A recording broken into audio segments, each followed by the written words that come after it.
Halo, apa kabar?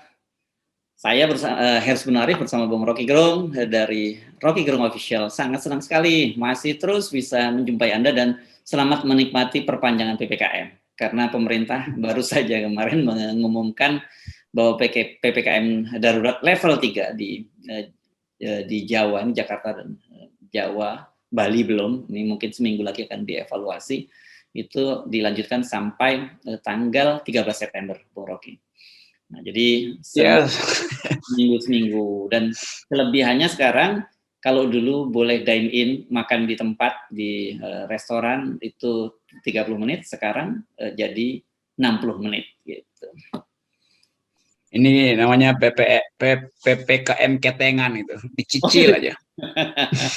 Lalu bilang aja mau diperpanjang sampai 2027 itu supaya 2024 ada alasan untuk tidak melakukan pilkada dan pemilu tuh. Tapi ini soal PPKM ini kita nggak tahu dasarnya apa kan. Kalau dasarnya data itu internasional bilang data Indonesia itu mesti dikali 5 tuh. Kalau misalnya itu soal kesiapan tenaga nakes, itu artinya dari awal nggak ada persiapan. Jadi kan kalau kita bikin evaluasi itu mesti ada apa namanya tuh dugaan ke depan gitu kan. Kita mau dengar kasusnya di mana yang bisa menyebabkan PPKM dan dalam soal apa. Apakah PPKM itu diperlukan karena kasus bertambah dan kita mau tahu kasus ini karena komorbid atau karena kelalaian pemerintah sendiri yang gagal mensosialisasikan masker itu kan. Jadi kita mau dengar dulu sebetulnya alasannya apa, kenapa diperpanjang, supaya di kepala kita tahu apa yang mesti kita perbaiki. Kan kita nggak pernah pemerintah sebutkan kan. Kalau PPKM itu diperpanjang, saya bisa ambil kesimpulan iya, karena presiden ada di kerumunan terus dan hadirnya presiden memperpanjang penularan. Jadi mestinya PPKM supaya PPKM tidak lagi diperpanjang, presiden jangan ngumpulin massa tuh. Jadi di dalam kebijakan publik mesti jelas. Kita nggak bisa dijadikan kambing congek untuk sekedar terima kebijakan pemerintah. Rakyat mau tahu kenapa diperpanjang, apa penyebabnya tuh. Apa karena gagal bansos? Kan semua itu mesti itu hak demokrasi yang selalu hilang ketika PPKM tuh. Seolah-olah pandemi ini menyebabkan orang nggak boleh bertanya. Ini buruknya tuh dan nggak ngerti mereka bahwa demokrasi itu harus tetap hidup kendati pandemi berdampingan dengan kegiatan masyarakat. Jadi tetap informasi itu harus menjadi hak rakyat untuk dieksaminasi itu. Ya. Nah, yang kita tangkap ini juga sudah mulai ada semacam euforia. Nih, saya kira ini berbahaya ya kalau sampai ada euforia. Kemarin ini yang kita lagi geger kalau di Jakarta ini ada sebuah klub malam atau apa namanya Holy Wing kalau tidak saya itu yang melakukan pelanggaran karena kalau kita lihat foto-fotonya itu di Kemang ya, kawasan Kemang, ini orang sudah nggak peduli lagi dengan soal pembatasan soal PPKM, manusianya berjubel gitu di situ dan langsung disegel oleh Satpol PP. Bukan kalau ini nggak ada moralnya, ini memang orang lagi berjubel saja di situ. Itu artinya kebijakan pemerintah itu nggak nyampe pada anak muda kan. Ya. Kan tempat yang berkumpul kan pasti anak-anak muda ini kan. Betul. Jadi mestinya diperbaiki itu cara pemerintah meyakinkan anak muda. Karena anak muda menganggap bahwa iya PPKM tapi gue nggak ngerti kenapa gue mesti dilarang itu. Sementara presidennya sendiri mondar-mandir ke segala macam apa namanya holy kerumunan itu. Dan ini soalnya tetap kemacetan komunikasi itu. Dan ini membahayakan karena kita nggak pernah tahu alasan kita dikurung di rumah kan itu. Lain kalau pemerintah bilang kalian dikurung di rumah karena undang-undang karantina, maka kita mengerti oh dasarnya undang-undang karantina itu. Kalau ini nggak jelas kan dan menunjukkan memang ada koordinasi. Jadi suka-suka aja kan PPKM nanti diperpanjang 2,5 hari atau satu seperempat minggu, itu nggak jelas. Jadi alasan perpanjangan nggak jelas itu. Ya, oke. Jadi benarlah kita tunggu ini tahapan PPKM ketengan yang Anda sebut tadi. Karena memang kalau orang aja udah diencrit ini seminggu. Ya, BBM ketengan atau sacetan juga nih, PPKM sacetan. Oke, kita tinggal soal PPKM. PPM ketengan atau PPM sasetan ini kan. Kita ada satu saya kira cukup topik yang cukup serius dan ini bisa mengundang perhatian kita karena ternyata Habib Rizik Center itu Habib Rizik Sihab Center itu bersama dengan kantor pengacaranya Ahmad Yani itu melakukan eksaminasi terhadap kasus vonis Habib Rizik Sihab di rumah sakit UMI. Yang mengejutkan itu mereka menemukan data bahwa setidaknya 60% dari putusan hakim itu berdasarkan plagiat. Jadi ambilnya ada dari skripsi mahasiswa, itu bukan disertasi ya, skripsi mahasiswa, ada yang dari media online dan sebagainya. Nah, saya jadi khawatir kalau tingkat kualitasnya seperti ini karena satu plagiasi itu juga sangat tercela, kalau di kampus pasti itu sangat tercela, dan kedua ini dampaknya ini kan dampak hukum di mana orang dihukum sangat berat. Ini kualitas yang benar-benar berbahaya gitu karena pikiran orang kasus ini betul-betul kasus hukum yang diperiksa dengan kecermatan. Jadi kalau indikasinya bahkan indikasi plagiasi aja itu udah memperlihatkan bahwa mutu hakimnya memang mutu rata-rata gitu atau bahkan di bawah rata-rata.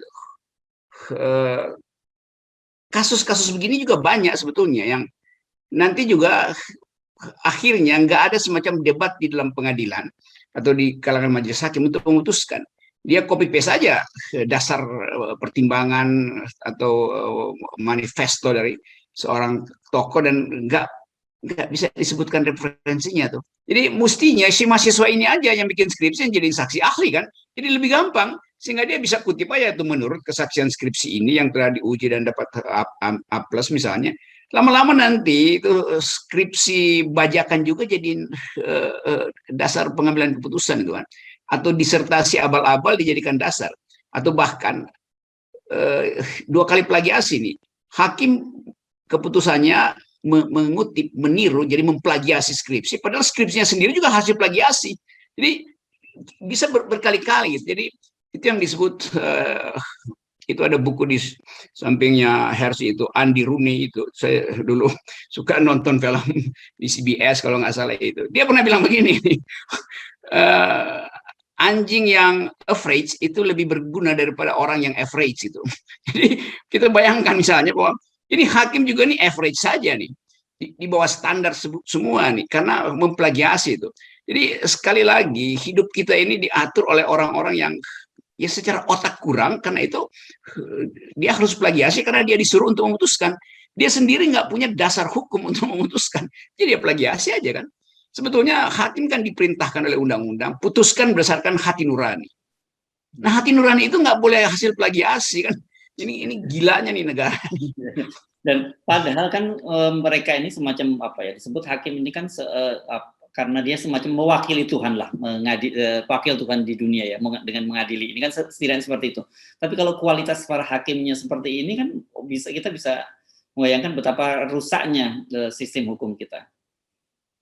Iya, ini mesti disebut itu ada juga buku sebelah kanan itu Watergate. Ini Umigate itu. Ini mesti disebut Umigate. Karena ini skandal dan skandal yang melibatkan politik dan watak gitu. Secara politik kita tahu Habib Rizik itu dibebankan pada hakim untuk dipidanakan itu. Hakim dapat beban itu, dia nggak punya argumentasi. Karena itu dia cari argumen yang paling gampang. Ya dia buka internet, dia masukin satu frasa itu apa namanya kerumunan, lalu dia lihat, wah ini ada yang bagus nih, ternyata skripsi mahasiswa. Dan dia juga nggak eksaminasi apakah skripsi ini plagiasi atau skripsi dari siapa kan.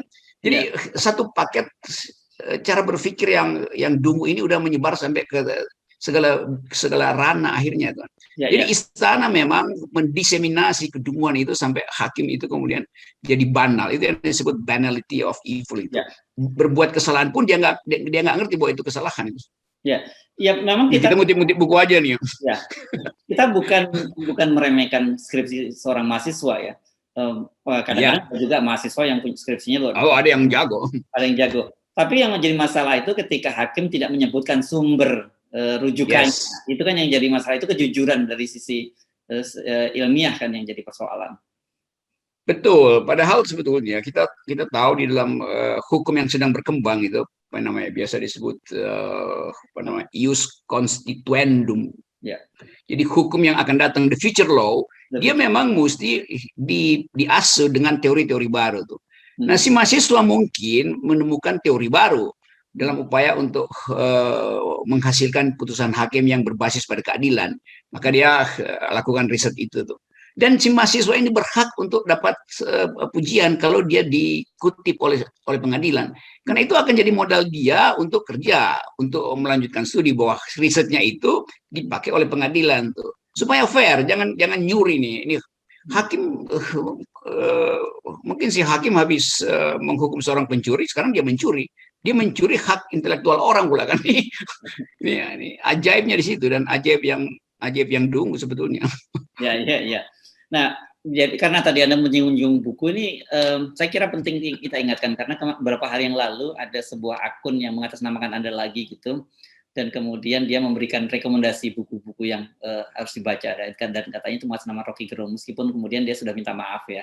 Tapi saya kira kita penting lanjutkan next time. Memang banyak teman-teman yang minta, coba deh kita pengen dengar setiap kali ngobrol dengan Bang Rocky, kasih dong rekomendasi apa buku-buku yang mesti kita baca gitu. Ini nggak apa-apa, usul ini menarik juga gitu.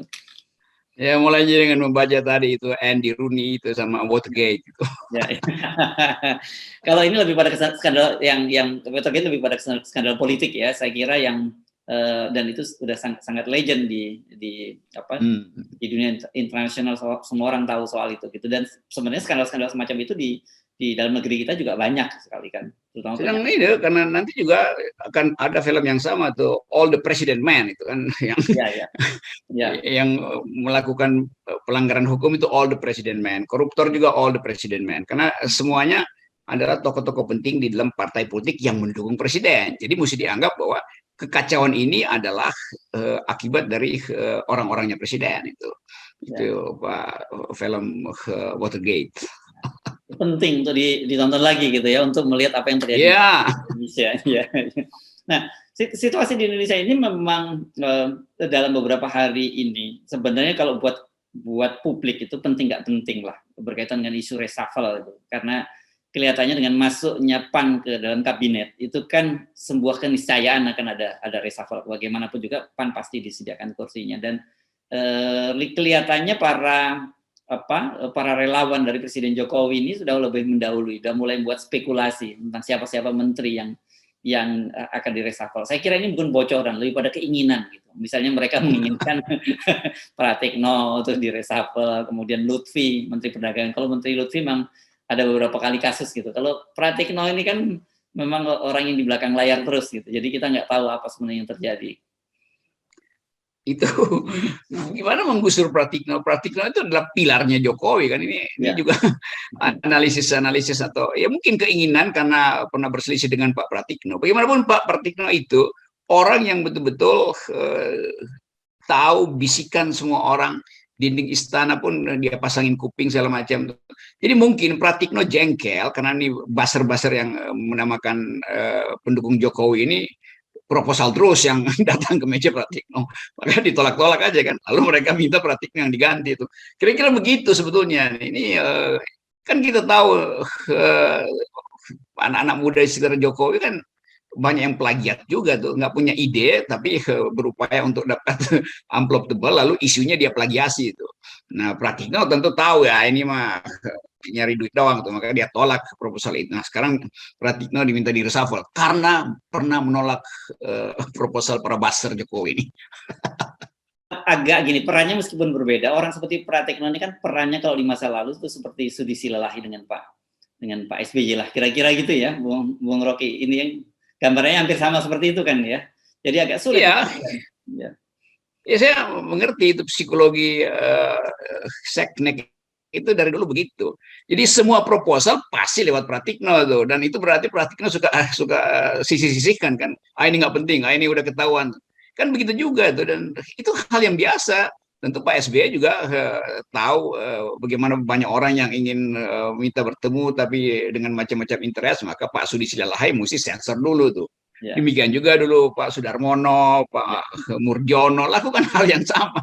Dan sekarang ada buzzer yang seolah-olah merasa kan kita yang jadiin Jokowi presiden, maka proposal kita ditaruh di tumpukan atas dong. Terus Pratikno bilang mungkin ini abal-abal, ini apa, ini saciatan semua nih. Nah itu yang bikin mereka jengkel, kan itu mereka minta Pratikno yang digusur gitu. Ya. Saya kira dua orang yang berfungsi di situ adalah Pratikno dan Pramono Anung, itu betul-betul birokrat istana tuh yang ya setiap hari bekerja hanya untuk melindungi presiden tuh. Nah, nanti satu paket lagi nanti Pramono juga diminta di reshuffle kan. Ya. Nah, tapi kita dengan itu kita sebenarnya dari statement itu kita bisa apa ya, bisa meraba gitu. Apa yang sebenarnya terjadi di kalangan para relawan itu kan sebenarnya. Udah kere, udah nggak ada pemasukan. Jadi dasarnya cuma itu tuh. Udah ya udah jadi peminta-minta sebetulnya kan, minta jabatan nggak dapat atau dapat komisaris yang ternyata gajinya nggak diberikan karena Sri Mulyani suruh refocusing sehingga komisaris-komisaris itu dipotong-potong gajinya, ya marah juga mereka. Jadi intinya ini tulang-tulang yang udah nggak bisa dibagi lagi sehingga bergerombol lah mereka untuk ribut-ribut. Itu yang disebut tadi oleh Andi Runi, itu orang-orang yang setengah-setengah itu kaum mediocre ini sebetulnya lebih parah dari anjing yang juga mediocre tuh. Jadi manusia yang mediocre lebih buruk dari anjing yang mediocre. Anjing mediocre itu justru jadi manis, anjing baik. Tapi satu hal yang sama dengan mereka, ketika antara anjing yang mediocre dengan orang yang mediocre tadi, kalau sama-sama dikasih tulang juga sama-sama diem gitu, Rocky. Sama, kualitas anjing, mereka itu sama. Iya itu. Anjing selalu merasa bahwa memang dia bisa bermain-main bercanda dengan tulang itu, dan kadang-kala dia menganggap ya ini udah cukup. Tapi kalau yang persen tadi itu betul-betul dia ngamuk karena ternyata cuma diusodorin tulang. Karena itu dia minta di-shuffle supaya dapat daging. Nah dagingnya udah habis dikorupsi. Ya.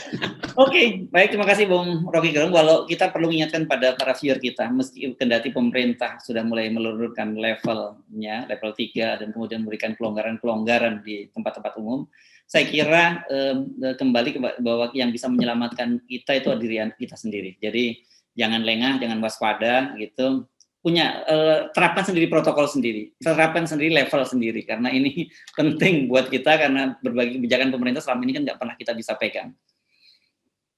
Ya itu pentingnya ingatkan bahwa intinya adalah jaga jarak, pakai masker itu. Jadi kita tahu kita bisa jaga jarak karena kepentingan kita sendiri, dan kita bisa pakai masker karena kita tahu kesehatan kita lebih penting. Sambil kita ingatkan pada pemerintah, jaga jarak dari koruptor dan pakai otak. Ya, sementara kita penting juga mengingatkan pada kita jarak dari kekuasaan, jaga jarak dari kekuasaan supaya kita bisa tidak gitu ya. Itu yang paling bahaya tuh, karena virus kekuasaan itu dia bisa menyulap kita untuk, bukan kita udah pasti terjaga, menyulap kaum akademisi yang separuh-separuh.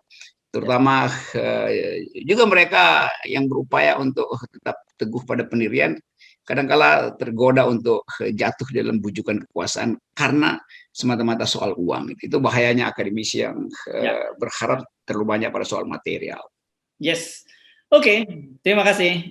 Sip. Jangan lupa jaga protokol, juga jaga akal pikiran supaya nggak gampang plagiarisme, nggak terjebak pada plagiarisme. Ya, itu pesan moral FNN tiap hari. Yes, terima kasih. Oke.